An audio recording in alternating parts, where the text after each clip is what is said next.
We need to move on into talking about a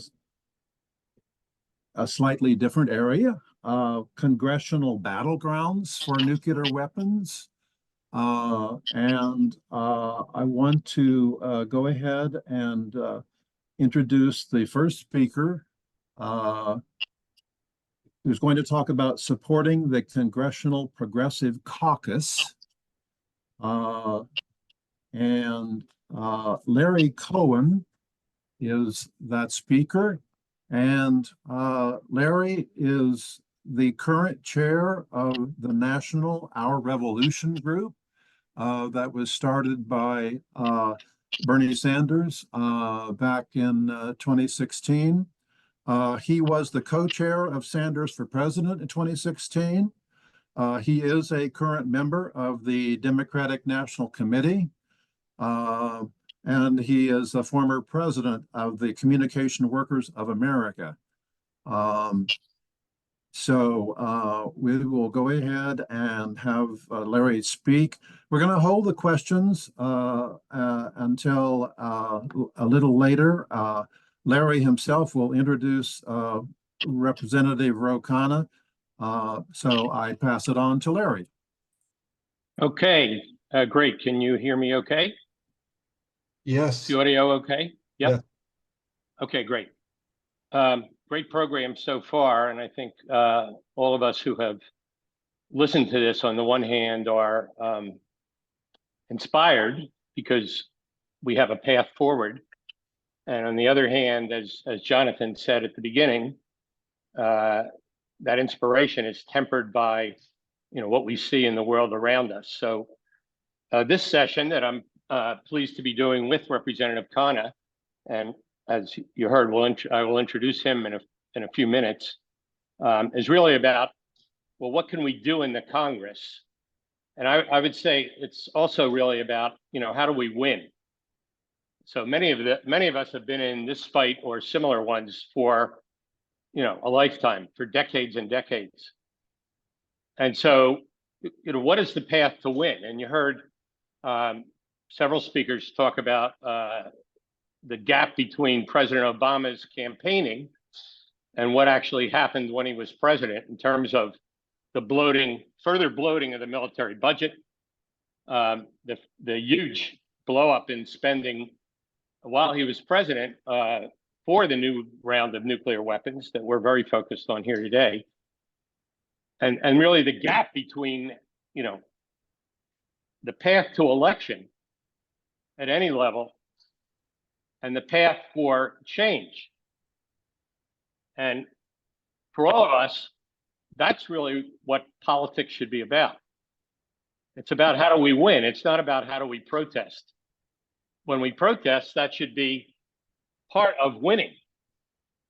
And I think that's where the frustration comes from for so many of us.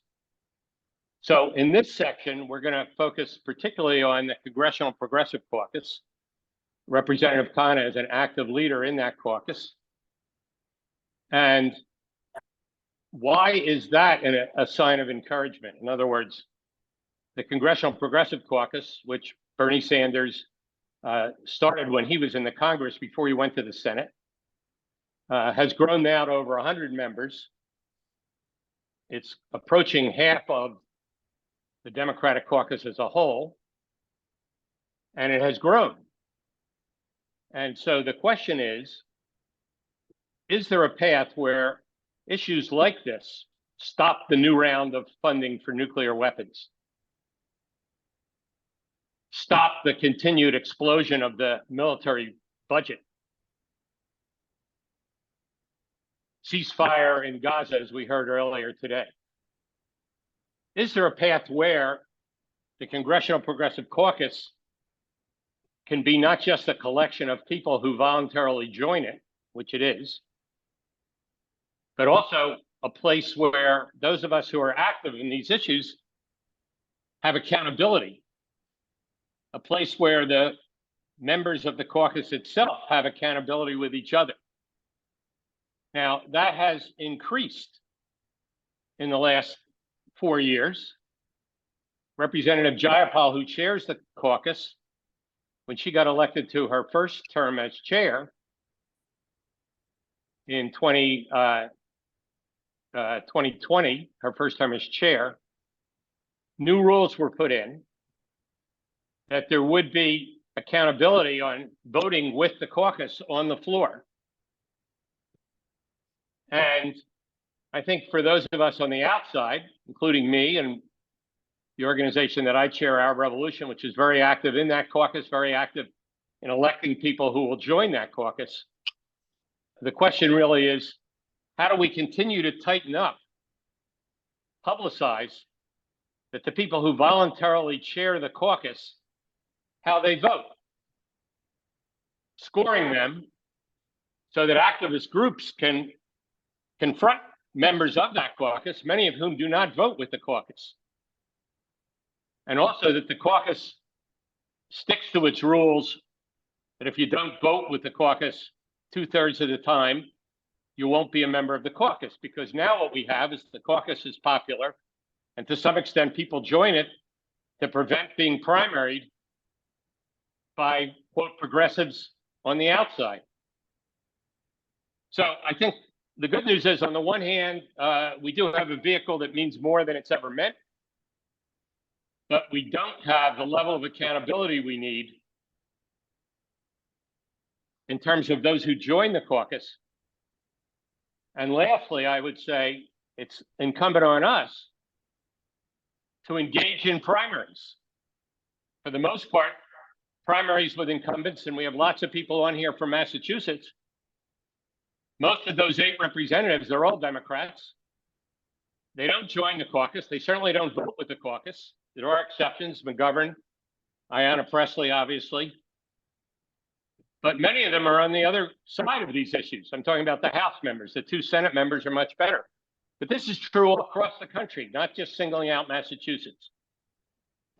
And just as Ro Khanna, who I'm going to move to introduce, challenged an incumbent, lost the first time, 2014, won in 2016, and has won in landslides ever since, started by challenging a Democratic incumbent. 80% of House districts, including every district in a state like Massachusetts, is overwhelmingly a Democratic district.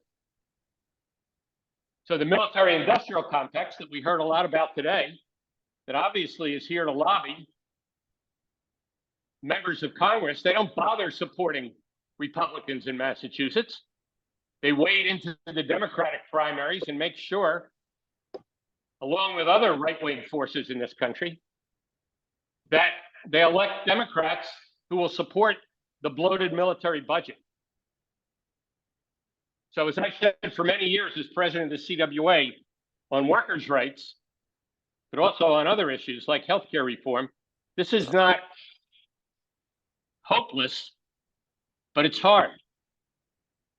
And I would argue, and I know Representative Khanna will, that part of the answer to this is beyond protest and into political action and into electoral politics and into building accountability of the people we elect, but also building this progressive caucus into a force that acts as a party within the party, a party for change. And one of the inspiring things about peace action, particularly Massachusetts peace action, has been building coalitions around issues like healthcare, around issues on the environment, so that it isn't just single issue politics, it's coalitional politics that stands for real change. Well, Representative Khanna has been a leader of that change since he was elected in 2016. He's a member of Armed Services, and we heard Lindsay talk about Adam Smith, who was the chair, now the ranking member of Armed Services. Ro Khanna is a member of Armed Services who's been willing time and time again to vote no in the committee and on the floor on the military budget. He's a member of the Committee on Armed Services who takes up the issues like the new round of nuclear weapons and the waste that it is. He takes up issues like the war in Yemen. He takes up issues like ceasefire. He functions as the chair for Barbara Lee's campaign in the U.S. Senate in California, who's been the most consistent, outspoken peace advocate that we've had in Congress in our lifetimes. And the only one of the three Democrats, this is not an electoral meeting, obviously, that we're in, who supports ceasefire in Gaza. Representative Khanna was the chair of the subcommittee of the House Oversight Committee, the subcommittee on the environment. He brought in the CEOs of the oil companies specifically to talk about the cover-up that they were involved in, knowing for decades from their own scientists that fossil fuels were creating the climate crisis. They denied it, and they continued to work politically. We're talking about work doesn't mean their individual work. It means among the biggest contributors in both parties to those who are elected to the Congress. He brought them in to testify, put pressure on them, basically called them liars in that committee hearing. He led the fight to end subsidies for fossil fuels. We're continuing to subsidize fossil fuels at the same time that our government now talks about the climate crisis and that we finally do subsidize renewable energy, but we're continuing to spend billions, tens of billions of dollars subsidizing fossil fuels. I could go on and on about Representative Khanna. To those of us in our revolution, we consider him an amazing partner and advocate and leader, not just federally, but in the state of California, our biggest state, about all the things we love and all the things we want to see. And he's a member of Congress that it's not just about his next election. It's about how do we lead, how do we organize, and how do we win. Representative Cohen, it's a pleasure to bring you to this amazing national audience on peace issues.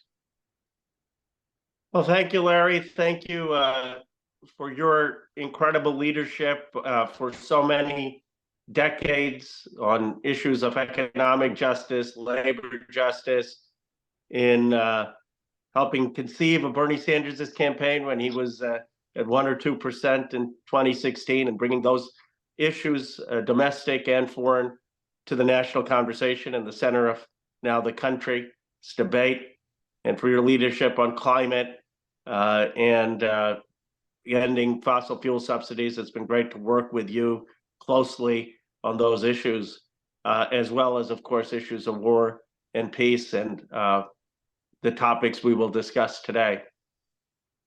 Let me start out by saying what I think is pretty obvious. President Biden, in the strikes in Yemen, violated the Constitution. He did not come to the Congress to seek authorization for strikes that were retaliatory. I was asked on CNN last night, they played a clip of the president saying that he thought that the members of Congress saying this were wrong. And I said, with due respect, the president is wrong. The War Powers Resolution, which allows a president to give 48 hours of notice to Congress, which the president did do, only applies if there's an imminent threat to an American military or American possession. That would be if there was some imminent missile coming towards our Navy in the Red Sea, or even, we could argue, American ships, even if they weren't military. But in this case, we've known since early December that the Houthis have been engaging in disruptive activity in the Red Sea. The president has had over a month to go to the United Nations and try to build an international coalition. So the idea that this was some sudden immediate attack that would trigger the War Powers Resolution just doesn't apply. And the question is not just procedural, the question is substantive, because I spoke to the Saudi ambassador yesterday. I, with Bernie Sanders, was one of the most critical people of the Saudi bombing campaign for 7 years in Yemen. And we passed the first War Powers Resolution in the history of this country that led Trump to stop the refueling and Biden to end the refueling, and started to bring the war in Yemen to a close. And the Saudis will tell you that 7 years of bombing in Yemen did not do anything to weaken the Houthis.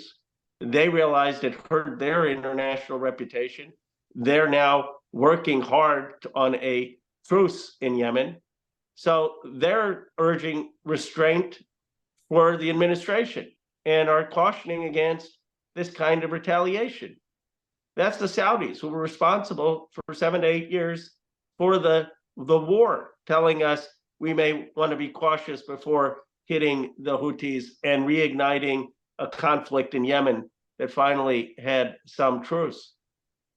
And if you ask them, and if you ask the UAE, and if you ask the representatives in Egypt and other Gulf allies, what can we do to keep the Red Sea safe for American shipping and other navigation? They will tell you the first thing we need is a resolution and a ceasefire in the conflict in Gaza. And we need diplomacy in the region. Predictably, after the strikes in Yemen, the price of oil has gone up.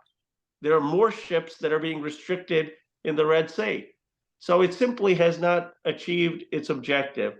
Now, members of Congress are reluctant to criticize the incumbent president, as am I, candidly, in a election year where, in my view, we need the president to win. But this issue was too far. You cannot have a president of either party getting us involved in another Middle East conflict. And so I have spoken out very strongly, both for a ceasefire, an immediate ceasefire, for the moral reasons, the humanitarian reasons of more than the bombing of kids and women in Gaza, the potential of famine of the kind we saw in Yemen lurks now in Gaza. That's what every international organization is telling us. So we need a ceasefire on its own merits and a release of all the hostages, and the work with the Qataris and others to get that done. But we also need a ceasefire for the regional reasons of de-escalation so that we do not expand the theater of war, certainly into Yemen. And I view over the next few weeks this being an urgent task for members of Congress, particularly members of Congress in the Progressive Caucus, to try to get us to a point of ceasefire in Gaza and to prevent a wider war in the Middle East, and to speak out very clearly about the illegality of these strikes because we don't want them to escalate. And if we don't take a position now, the administration would have carte blanche to continue to escalate, especially if, God forbid, the Houthis retaliate and do so against American embassies or American personnel overseas. So I think that situation is very urgent, and I hope all of you will engage with it, with your members of Congress, with senators on social media. In terms of the federal budget, look, when Obama left, it was about, for the defense, was about 660 billion. I used to give speeches. I've never voted since 2017 for a single defense budget because it has been, in my view, way too high and giving too much of the profits to defense executives, which are charging 10,000% more for the same exact products that NASA may be acquiring at commercial rate. But when the Pentagon is acquiring them, 10,000% more. There was a great 60 Minutes report done on all this about 6 months ago, and many of you probably have already seen it, but it's just a waste and overcharging that's happening with the Pentagon budget. I used to give speeches saying this is going to head to $1 trillion, and I thought I was saying it sarcastically, but we literally now are on a path to $1 trillion defense budget. And this should be a consistent position of Democrats to oppose moving this defense budget to nearly $1 trillion a year, 56 to 57% of our discretionary spending, money we could be using for so many urgent domestic needs, whether it's creating good jobs, whether it's building our manufacturing base, whether it's childcare, whether it's free public college, whether it's healthcare. This has been a huge drain of resources that aren't being used to help many people in this country that would be better, could be better served. And then when you look at the nuclear issue that I know many of you have worked hard on, and I've worked with Larry on this, and Representative Garamendi, Bill Perry, and Norman Solomon. The modernization, in my view, made no sense. The ICBMs are the sitting ducks of the triad. We have the capability on submarines and air to have a deterrent, and to have a deterrent in terms of nuclear use. I opposed, for that reason, the modernization of the ICBMs. I'm now working on figuring out legislation how we at least don't have a launch on warning situation, where if someone launches a nuclear weapon against an ICBM, and that we're warned that the president would immediately launch back. We can candidly afford to lose an ICBM given the amount we have, and still respond with the Navy or submarines or Air Force, so we don't have a risk of an accidental nuclear war. And that risk has never been higher, as you know, from the doomsday clock, given the war in Ukraine, given the instability in the Middle East. We also need to, and this is something I wish the administration had focused on, but they haven't, to renew efforts to get into the ABM, the INF, which was the Intermediate Nuclear Treaty, which was actually one of, in my view, Reagan and Gorbachev's great accomplishments, and the Open Skies Treaty and New START. Skies, of course, that allows us to monitor each other, nuclear weapons. We haven't done any of that. And the excuse often given is, well, China is now developing nuclear weapons. Well, we need China then to be part of the negotiation, and Russia. And there has to be an effort to have concrete steps towards moving towards a nuclear disarmament, nuclear control that we've always had since the 1980s, but have moved away from since George W. Bush got out of these treaties. Obama tried, but we have obviously since then not really done much on trying to get back on into these treaties or have them negotiated, and that is something that I will be advocating for along with other progressive colleagues. And if you have thoughts on what the key agreements are, I'd welcome them. I'm at ro@rokhanna.com, and you can send me them directly at ro@rokhanna.com. So those are some of the overview of where we're at, and I touched, Larry, on the defense and nuclear issues. Would be open to hearing from folks and having a conversation. And if you are on social media, any support for my calls that the president needs to come to Congress would be appreciated. Of course, expectedly, I've been attacked by some as not a good Democrat for taking on the president on this, and I wish him nothing but success on his reelection. I'm part of his reelection committee, but that doesn't mean that we can be quiet as we're inching into another war. All right, we have a few minutes for questions. I see Donald. Yeah, so Representative Khanna, thank you for generally being pro-peace, but according to Defense News, in an article I put in the local chat, you supported arming Taiwan's arsenal, increasing the arsenal of weapons that U.S. is providing Taiwan. Can you comment on the risk of war with China and how that can be stopped, and whether you will work for that? Thank you. I did support a multifaceted strategy on Taiwan that included, when I went to Taiwan, the need for long-range weapons. I do think that in combination with a strong presence in the Pacific provides deterrent. I am not for in any way a view that China, there should be a Cold War, and an actual hot war in Taiwan would be catastrophic. Catastrophic, obviously, for the loss of life, but also catastrophic for the global economy. We would probably have a 30% drop in global GDP the next day.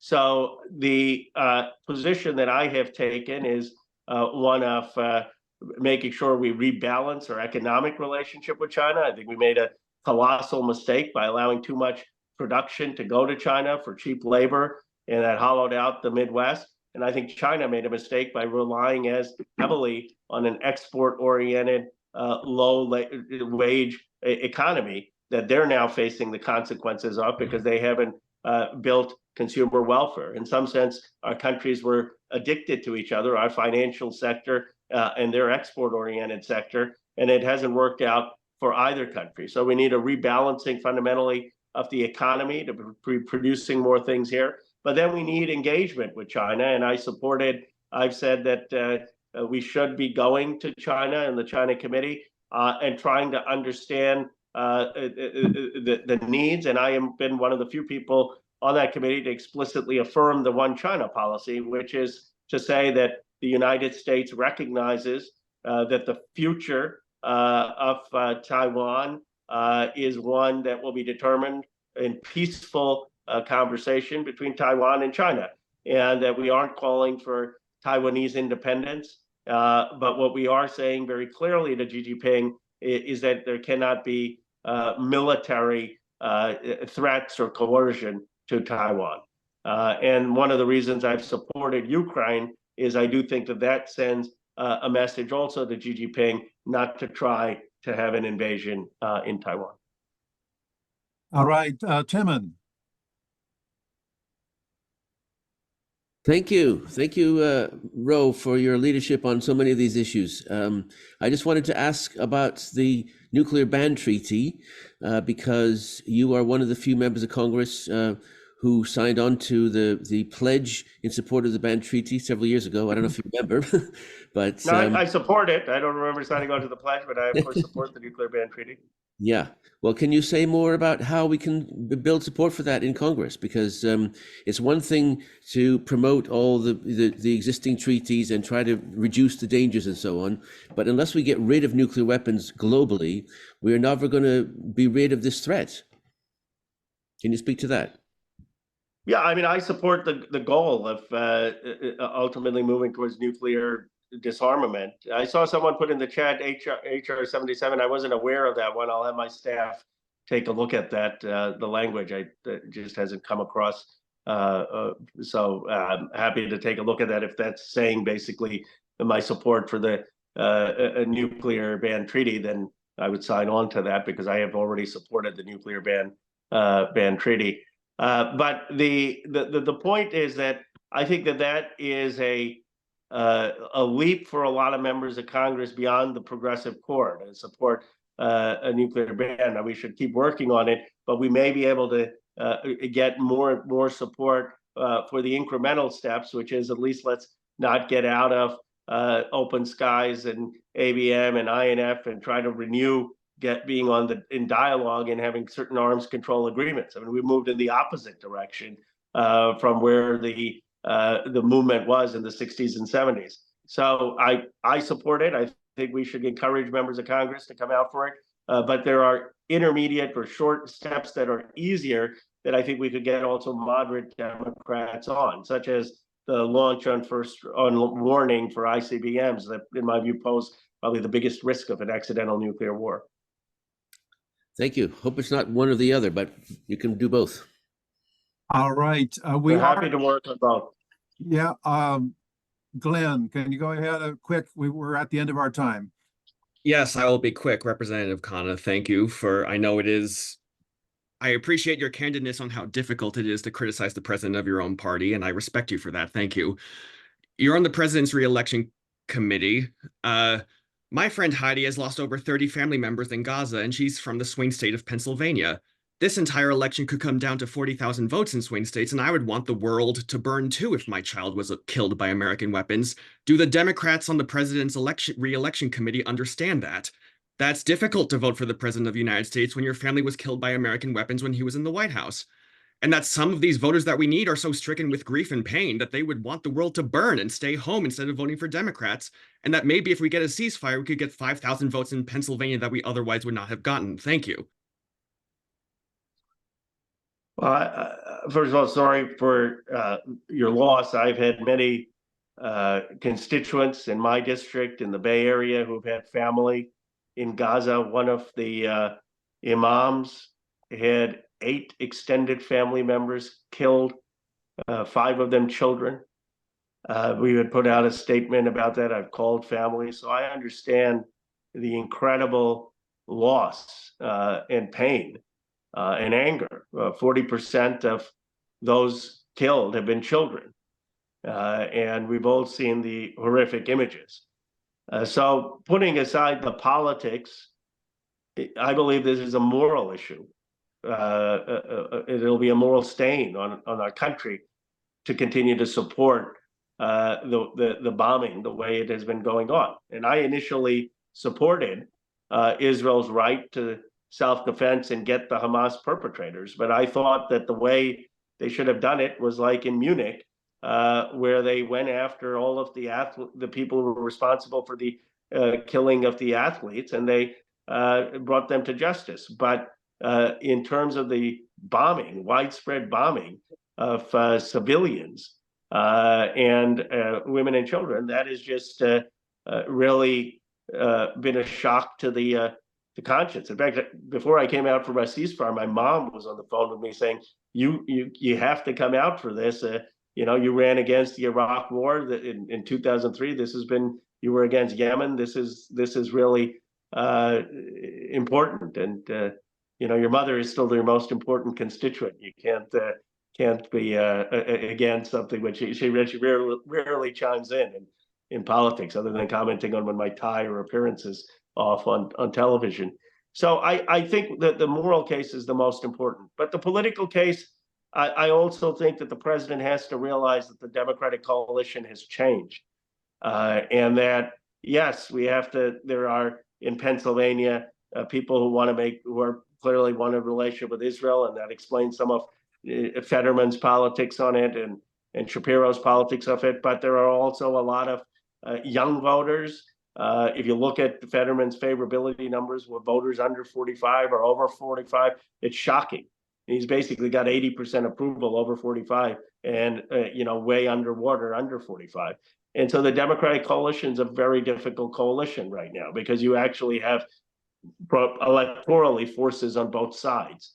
But I think that there is a way to convey that Israel is an ally, that there is a need for a Jewish democratic state, and still call for a ceasefire, still call for the end of the current hostilities and the release of hostages, and call for the recognition of a Palestinian state and be much more active in getting there.